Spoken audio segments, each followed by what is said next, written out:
आज हम लोग जानेंगे कि मुखिया लोग क्यों बनना चाहते हैं, क्यों इतना पैसा खर्च कर दे रहे हैं मुखिया बनने के लिए, बस जबकि उनकी सैलरी बहुत कम है।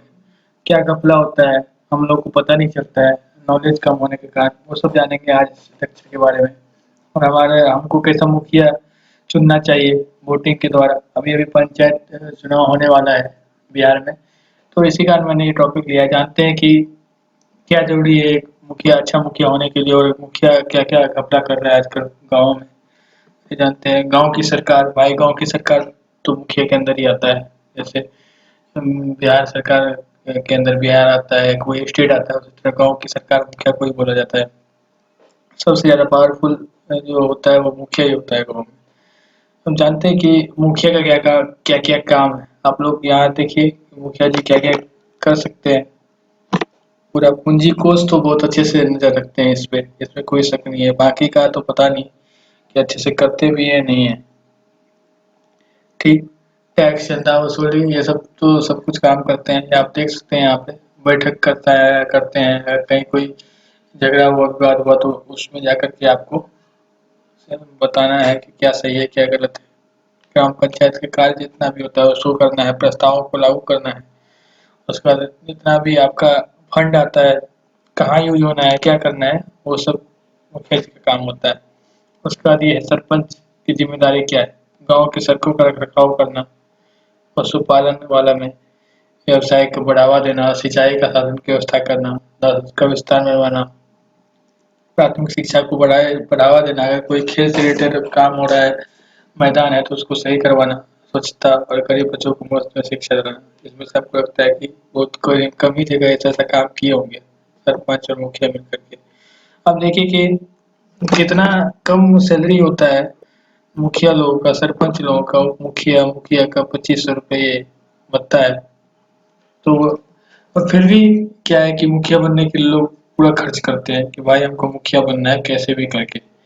ट्रेन का टिकट दो, तुम बाहर हो, ट्रेन का टिकट दिया जाता है, बुलाया जाता है वोट देने के लिए, फिर पैसे दिए जाते हैं। फिर बहुत सारा ऐसा हो रहा है अभी इस पंचायत में भी।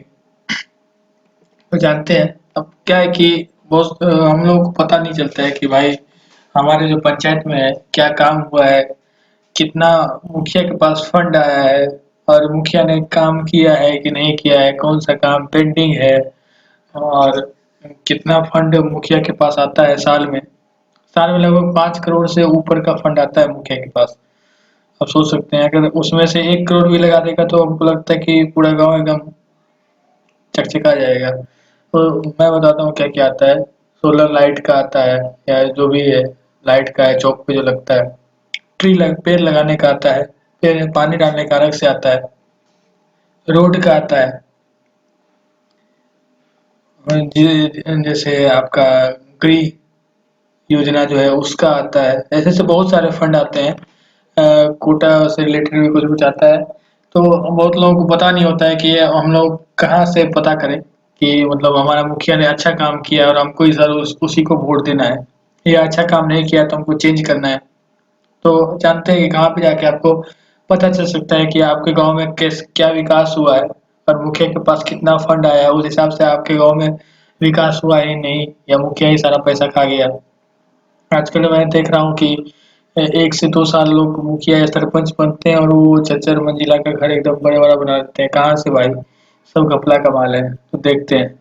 यहाँ ई स्वराज डॉट डॉट इन पे जाइएगा तो आपको ऐसा पोर्टल दिखेगा।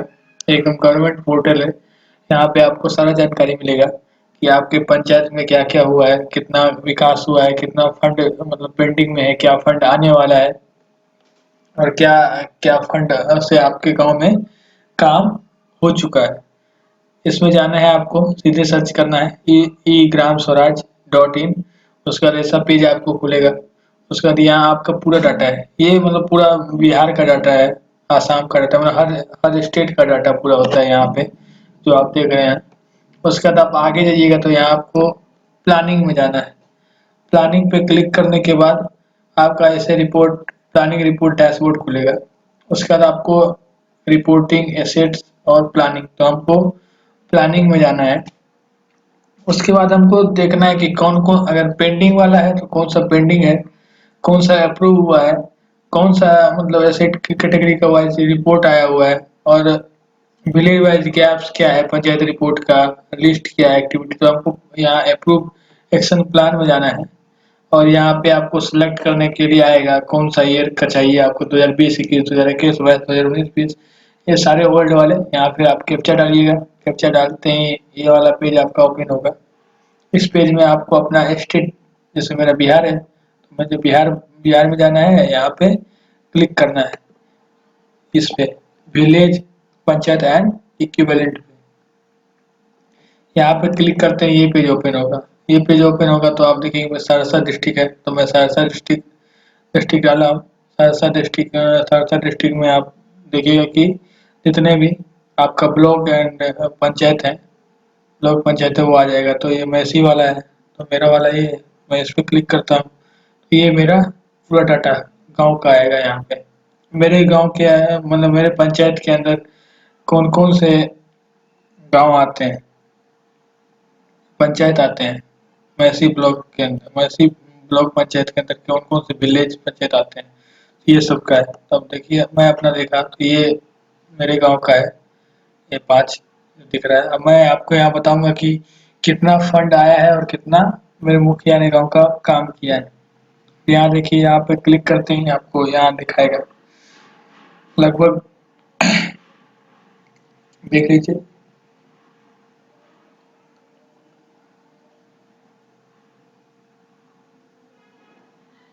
क्या क्या हुआ। यहाँ पे फंड है आप देख सकते हैं थोड़ा देर में 58,84,096 इतना का हमको मेरे गांव में फंड आना था और इतना का काम होना था। लेकिन मेरे गांव के मुखिया ने ये 28,37,935 का काम किया है और पता नहीं, मुझे तो नहीं लगता है कि इतना का काम किया होगा। अब मैं बताता हूँ कि इसके अंदर क्या क्या आया है। ये देखिए लाइट लगाने का भी काम आया है और इन्होंने यहाँ पे 9,04,770 का बिल बना के भेजा है। और फिर आपका यहाँ पे देखिए ये नाम भी दिया हुआ है, गणपति मिश्रा का है, कोना सा है। और ये रोड्स का काम है और ये अक्टूबर में हुआ था 2020 में। यहाँ देखिए 12,02,615 रुपये का काम हुआ है। पता नहीं काम हुआ है कि मेरे गांव में जो रोड बनाया है तो मेरे साइड में जो बनाया है तो उसमें तो जबकि उनको पूरा रोड तोड़ के फिर से ढलाई करना था, लेकिन वो बस ऊपर से ही सोलिंग पे ही ऊपर से पुराने वाले पे ढलाई कर दिए। पता नहीं ऐसा ऐसा कितना रोड बनाए होंगे जिसमें कि इनको 12 लाख रुपए का खर्च पड़ा होगा। आपको पता नहीं है कि गांव में बस रोड बनाने के लिए 25,000 रुपया पर किलोमीटर का पैसा दिया जाता है इन लोगों को, मुखिया लोगों को काम करवाने के लिए 25,000 रुपया पर किलोमीटर। अब इस हिसाब से अपने गांव में देख लीजिएगा कि कितना काम किया है और कितना का बिल बना के भेज रहे हैं ये लोग। और ये वाला देख लीजिए, ये साउथ साउथ मेरे गांव का साउथ साइड का जो एरिया है वो उसमें काम ही नहीं हुआ है। एकदम फंड फंड आया भी नहीं है, ना फंड मंगाया गया है, कुछ काम ही नहीं किया है मुखिया ने। तो यहाँ पे आप जाने कि क्या आप यहाँ से आप चेक कर सकते हैं कि आपका गांव में कितना काम हुआ है क्या नहीं हुआ है। इस हिसाब से आप बता सकते हैं कि दूसरे को कि आप जब अभी वोटिंग करने जाइएगा तो आपको पता रहेगा कि मेरे गांव के मुखिया ने क्या काम किया है, सरपंच ने क्या काम किया है। इस पोर्टल पे जाकर के आप पूरा अपना गांव का सब कुछ दे सकते हैं। ये देखिए मैसेज आउट में कोई काम ही नहीं किए। मैंने 2020-21 का डाटा इसलिए लिया है कि वो पुराना डाटा है तो उसमें जो फंड आया होगा वो सारा अच्छे से बताया जाएगा। अभी तो प्रोसेसिंग में होगा बहुत सारे फंड, तो इसी कारण मैंने वो डाटा लिया है। आप भी अपने गांव का सर्च करके देखिए कि आपके गांव में जो मुखिया है उन्होंने काम किया है या जो भी फंड आया है वो यूज हुआ है नहीं हुआ है।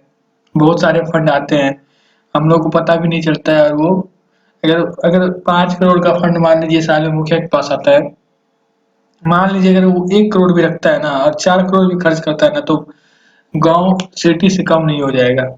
एकदम बहुत अच्छे से बहुत अच्छा मतलब डेवलपमेंट हो जाएगा गांव में। लेकिन मुखिया लोग करते ही नहीं है। आजकल जो जीतते हैं वो पहले तो जीतने में एकदम इतना खर्चा कर देते हैं, मतलब वो इस ईमानदारी से नहीं जीतना चाहते हैं कि मैं काम करूंगा भाई, मैं अपना ये बता रहा हूँ।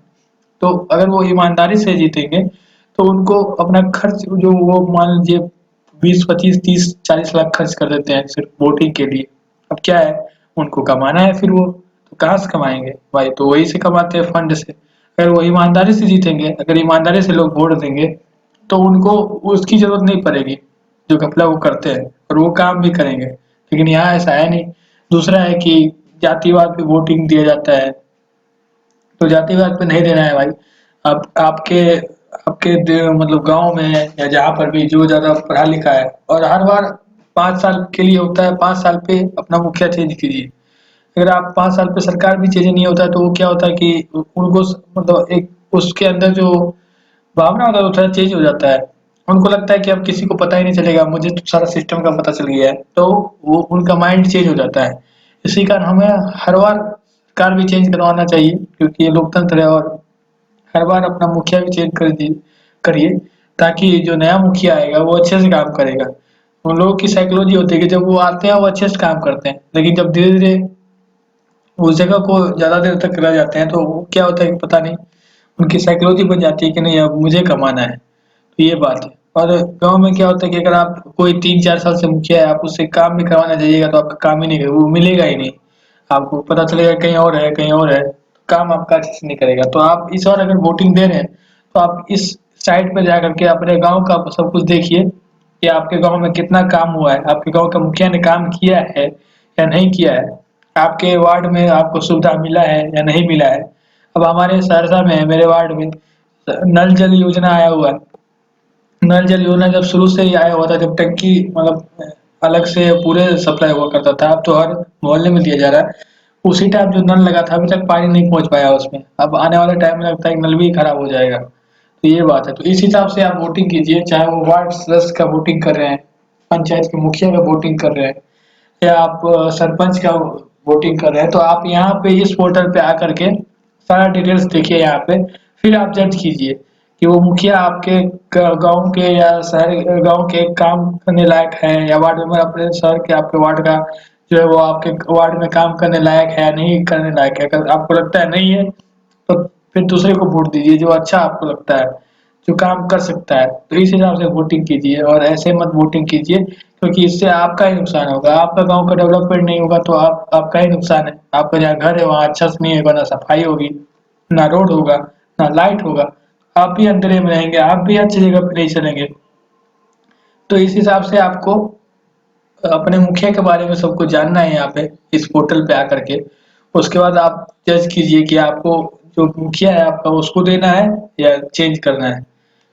ठीक है? Thank you so much for watching. और आपको पता चल ही गया होगा कि मुखिया मतलब कितना कम सैलरी होने के बाद भी लोग क्यों मुखिया बनने के लिए इतना जोर लगाए रहते हैं, इतना ज़्यादा फंडिंग करते हैं। क्यों भाई? क्योंकि वो जो घपला होता है, बहुत सारे घपला होते हैं। इसी कारण लोग यहाँ पे करने के लिए, मुखिया बनने के लिए तैयार होते हैं।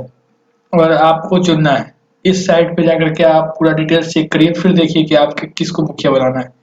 तो thank you so much watching. और इस लेक्चर को, या अगर आपके पास ये नॉलेज जा रहा है तो आप लेक्चर तो छोड़िए, नॉलेज जा रहा है आप दूसरे को बताइए कि भाई वहाँ जाके चेक कर कि तुम्हारे गांव में काम हुआ है, क्या हुआ, नहीं हुआ है, लाइट लगी है, किस टाइप का लाइट लगी है, कौन सा फंडिंग हो रहा है, फिर वोटिंग करो।